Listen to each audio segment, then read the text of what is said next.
Hi అండి, నమస్తే. ఈరోజు వీడియోలో మనం నవరాత్రిలో తప్పకుండా తయారు చేసుకునే ప్రసాదం బూరెలు ఎలా తయారు చేయాలో నేర్చుకుందామండి. ఇది చాలా ఈజీగా ప్రిపేర్ చేయొచ్చండి. మీరు చివరి వరకు చూడండి.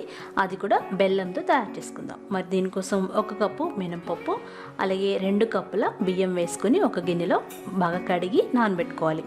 3 నుండి 5 గంటల వరకు నానితే సరిపోతుంది. నానిన ఈ పిండిని చాలా మెత్తగా మిక్సీ పట్టుకోవాలి. తక్కువ నీళ్లు పోసుకొని మిక్సీ పట్టుకోవాలి. చూసారు కదా, ఇంత స్మూత్గా ఉండాలి.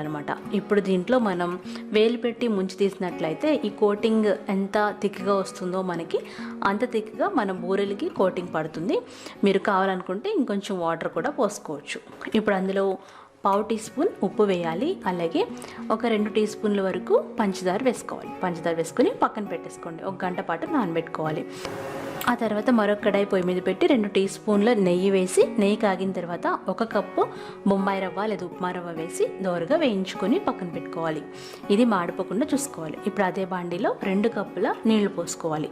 మీ రుచిని బట్టి 1.5 కప్పుల వరకు బెల్లం వేసుకోవచ్చు. మీరు కావాలనుకుంటే 2 కప్పుల బెల్లం కూడా వేసుకోవచ్చు. వేసుకొని ఈ బెల్లాన్ని మొత్తం బాగా కరిగించుకోవాలి. పంచదార బదులుగా బెల్లం వాడుతున్నామండి. మీరు కావాలనుకుంటే పంచదార కూడా వేసుకోవచ్చు. ఇప్పుడు కరిగిన ఈ బెల్లాన్ని మనం ఫిల్టర్ చేసుకోవాలి. అలాగే బాండిని కూడా ఒకసారి కడుక్కోవాలి. కడిగి మళ్ళీ అదే బాండిని పొయ్యి మీద పెట్టేసి మనం ఫిల్టర్ చేసిన బెల్లం నీళ్ళని వేసుకొని మనం బాగా మరిగించుకోవాలి. ఎప్పుడైతే రోలింగ్ బాయిల్ అవుతాయో అప్పుడు అందులో మనం కొంచెం యాలక్కాయల పొడి వేసి మనం ఆల్రెడీ ఫ్రై చేసి పెట్టుకున్న బొంబాయి రవ్వ వేసేసి మీడియం ఫ్లేమ్లో ఉడికించుకోవాలి. అంటే మనం హల్వా లాగా తయారు చేసుకుంటాం అనమాట. కలుపుకుంటూ ఉడికించుకోవాలి. ఉండలు లేకుండా చూసుకోవాలి. మీడియం ఫ్లేమ్లో పెట్టుకొని ఉడికించుకోవాలి. 1 కప్పు రవ్వకి 2 కప్పుల నీళ్లు కరెక్ట్గా సరిపోతాయండి. మీరు ఎక్కువ వేయకుండా తక్కువ వేయకుండా చెక్ చేసుకొని వేసుకోండి. ఇప్పుడు మనం ఉండలు లేకుండా సర్వ్ చేసుకుంటూ చక్కగా ఈ హల్వాని రెడీ చేసుకోవాలి. ఆఖరిగా కొంచెం నెయ్యి వేసుకొని స్టవ్ ఆఫ్ చేసి పూర్తిగా చల్లారబెట్టుకోవాలి. ఇక్కడ నేను డీప్ ఫ్రై చేయడం కోసం నూనెని వేడి చేసుకుంటున్నాను అనమాట. బాండికి సరిపడినంత నూనె వేసుకొని వేడి చేసుకోవాలి. బాగా చల్లారిన ఈ హల్వాని కూడా మనం ఒకసారి బాగా మ్యాష్ చేసుకోవాలి. మ్యాష్ చేసుకొని మనం ఎక్కడ ఉండలు లేకుండా చక్కగా పూర్ణాల్లాగా చిన్న బాల్స్ లాగా తయారు చేసి పక్కన పెట్టుకోవాలి. ఈ లోపుగా మనం 1 గంట పాటు నానబెట్టుకున్న తోపు పిండిని కూడా ఒకసారి బాగా కలుపుకోవాలి. చూసారు కదా, మనం వేసిన పంచదార ఇవన్నీ బాగా కలుస్తాయన్నమాట. ఈ పంచదార వల్ల మంచి టేస్ట్ వస్తుంది. అలాగే మంచి కలర్ కూడా వస్తుంది. చిటికెడు ఉప్పు కూడా వేసాం కాబట్టి మనం తిన్నప్పుడు అవి చప్పగా లేకుండా ఉంటాయన్నమాట.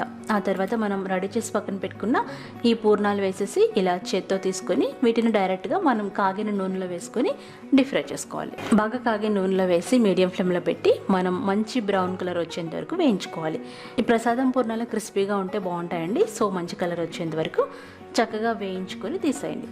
ఇలా డ్రాప్ చేయడానికి ఇంకొక ఈజీ టెక్నిక్ ఏంటంటే తోపు పిండిలో మీరు పూర్ణాలన్నీ వేసేసుకోవాలి. వేసేసుకొని ఒక వెడల్పుగా ఉన్న స్పూన్ తీసుకొని దాంతో తీసి డైరెక్ట్గా మనం కాగిన నూనెలో వేసేసుకోవచ్చు.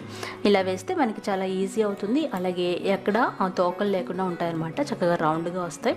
ఇంకొన్ని పూర్ణాల డ్రాపింగ్ టెక్నిక్స్ని నేను పూర్ణం బూరెల వీడియోలో చూపించానండి. మీరు అది చెక్ చేసి ఇంకా బాగా వేసుకోవచ్చు.